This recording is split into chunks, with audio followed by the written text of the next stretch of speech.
the stage, a Japanese convenience. Hello. Hello, hello.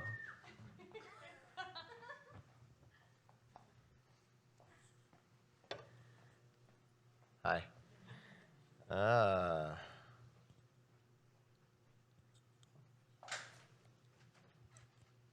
Okay, that's weird.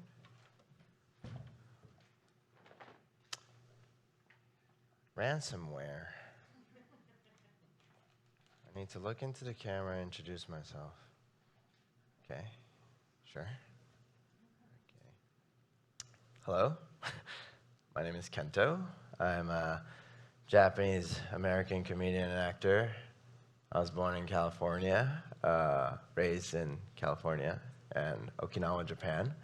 After all that, I'm very much Japanese, but the roles I usually play are Chinese.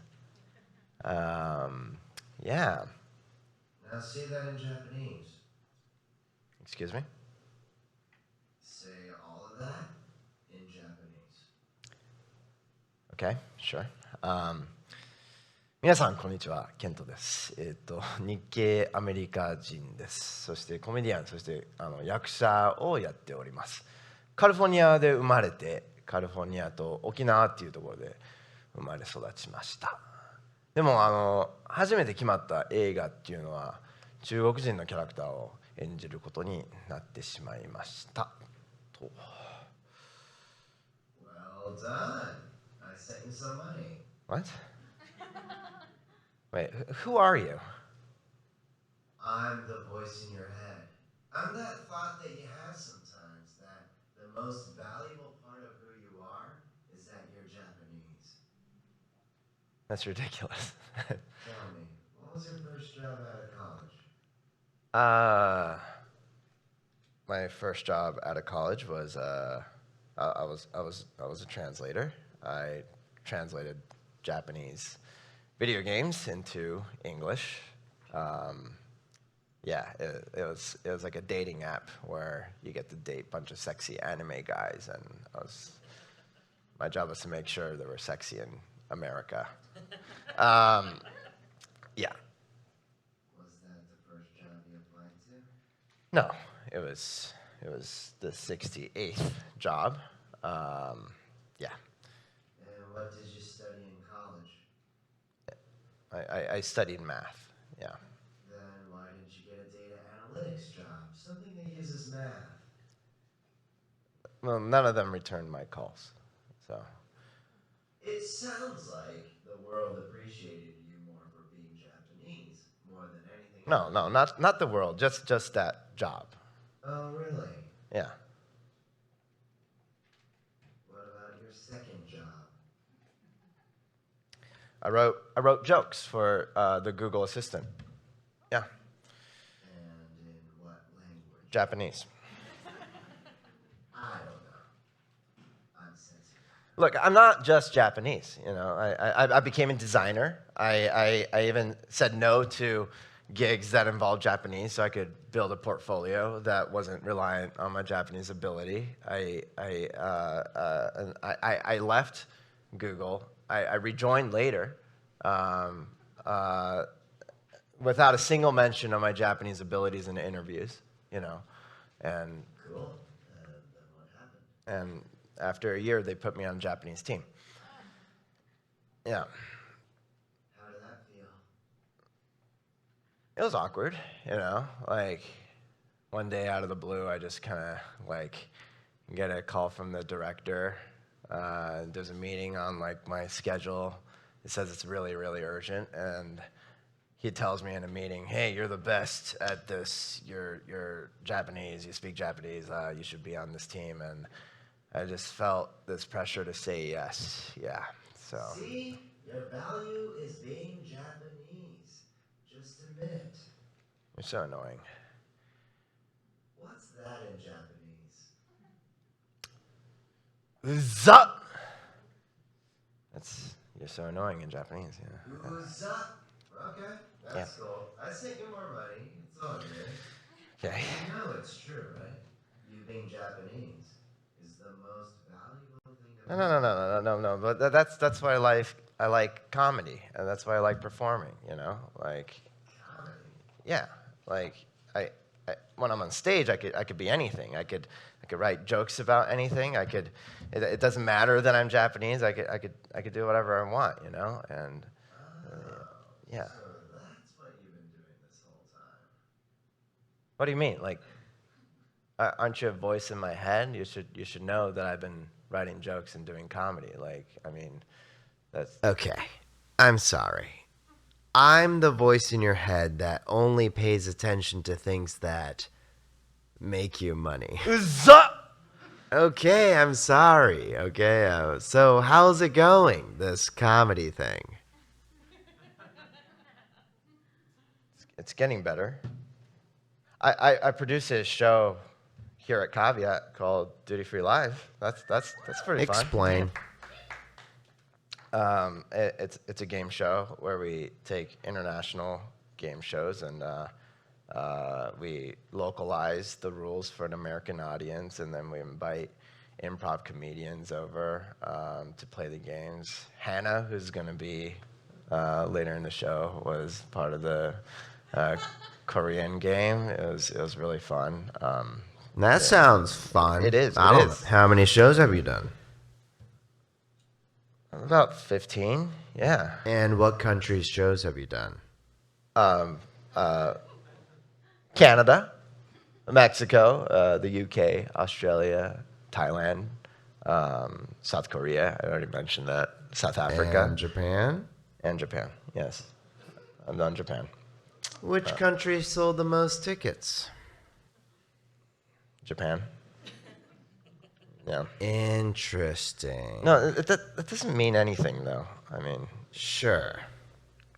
Yeah. You said you wrote some jokes. Yeah. I've been writing jokes every weekday for this year. It's been an exercise, and I've been posting them on Instagram. How many is that? 164 now. Tell me your best one. Go on. I have a joke that I thought was fun. I mean, it's North Korea launched missiles last Thursday. It landed in the ocean, but the officials clarified, no, we're trying to hit something. It's just our missiles are made by Boeing. Did everybody get that joke? I think so. Something tells me that wasn't the best performing joke, though. Yeah. Am I right? Yeah. No, it wasn't the best performing joke. It's just my favorite joke. Tell me your best performing joke. Okay. Here's a Japanese word that will get you canceled. The word is rompari. It's short for London, Paris. So that's a Japanese word that's used to describe people with crossed eyes or strabismus. The idea is that one eye is looking at London, while the other eye is looking at Paris. Nobody should use that word, but I remember my grandma using it. Yeah, that was my joke. Okay. Yeah. And how did that do on Instagram? It doubled my follower count. Yeah, but it's not really a joke, you know? It's more of like a fact about Japan that's presented humorously. I don't know. It's like after 160 jokes, like that was the one that did the best, I guess. It's about Japan. Yeah, it's about Japan. Yeah. See, that's what I'm saying. Even in comedy or comedic presentations, you being Japanese is the most valuable thing about you. No. What? Are you not proud of being Japanese? No, I'm proud of being Japanese. It's just I sometimes I have no idea whether I'm being successful or just being tokenized, you know. Did I achieve something because I worked for it, or it's just because my parents came from a certain place in the world, you know? I don't see the difference. Yeah, I don't. Honestly, what's the difference? I don't know. It's just really important to me that things in my life are things I deserve. I don't know. It's kind of weird when everything feels coded in a certain way. What do you mean? Like relationships? Yeah. There was a woman I dated 10 years ago. She was Chinese. She told me on like a second or third date that her grandfather's dying wish was that she would never get with a Japanese man. Yeah, that didn't work out. No shit. Yeah, yeah, like it didn't work out for many other reasons, but I don't think me being Japanese helped. Yeah, no shit. Oh, remember Improv 301? Yeah, that was a shit show. Yeah, I took an improv class a few years ago, and I did a Japanese accent, more of like an impression of my dad. My teacher stopped the class and was like, "You shouldn't do anything that anything a white guy can't do." And I was like, "But I'm not a white guy. That's why I'm doing what I'm doing." Like, you know. Oh, really? No. Yeah, I'm not a white guy. Yeah, but it's. I think the reason why I have a hard time accepting the real positives, if you will, of being Japanese is because I want to ignore or forget the negative experiences. You know, because they kind of go hand in hand. Yeah. You can't just turn off being Japanese, though. No. Just to be clear, are you proud of being Japanese? What's your deal? I mean, yeah, I'm proud. I'm more proud of being my parents' kids, if that makes sense. I literally didn't work to be Japanese, you know. Does working for something matter a lot to you? Yeah. You know, I think I ultimately want to be judged for my actions. Like my friends in middle school, friends from middle school, like we've known each other for 18 years.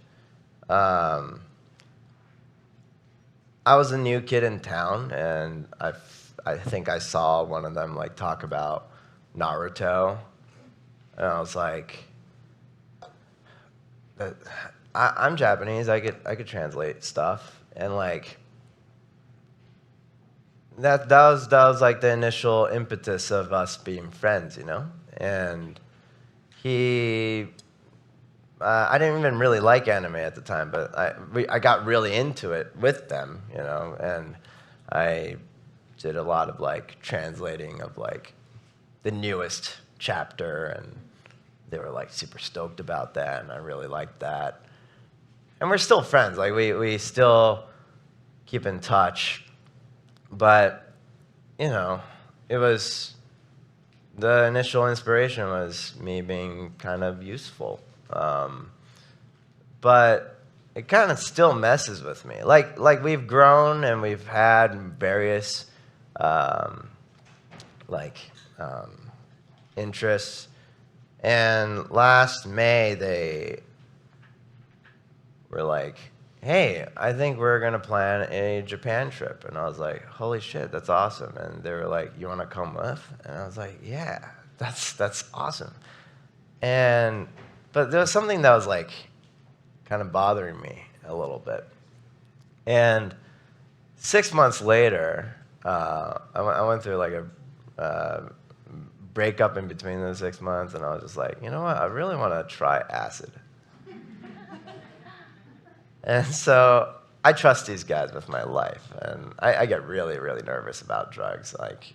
And one of them is like a really, really like good kind of drug Sherpa, you know. So I was just like, hey, like, I want you to take me through this trip, you know. That'll be great. And I don't know, like I think acid affects everybody differently, but it kind of makes you really honest, or rather, like I think it takes you to this place where you can't really be clever, or you can't really like shield things. And I don't know, that inkling of like weird like doubt or whatever just grew into this place where, and like I think 3 hours into the trip, I just like turned to them and I was like, yo, like, do you want me to go to Japan with you guys because I'm Japanese, or you're like, you appreciate me as a friend?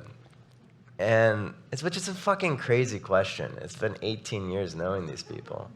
And they've met other Japanese people in their life. like there's a reason why I'm still their friend, but like it still bothered me. And what was crazy was they immediately were like, "Nah, dude, we just love you." I mean, it's convenient that you could translate and shit, but like, no, like, we just want you to be there. And man, I don't know. It's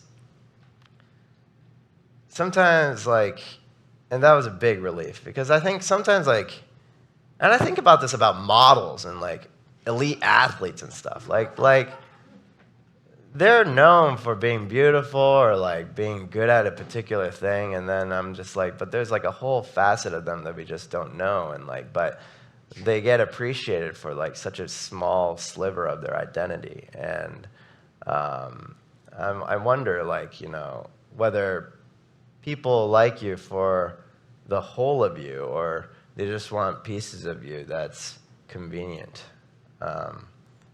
You know, I'm a full course meal, you know? Like, I don't want to be served a la carte. But it's just really, really complicated. But like, honestly, last year when they told me they want to go with me, just because of the 18-year history, it meant a lot to me. And I still kind of try to hold that with me through everything. Huh. Hey, I got a question. What? Can you say all of that in Japanese? Thank you.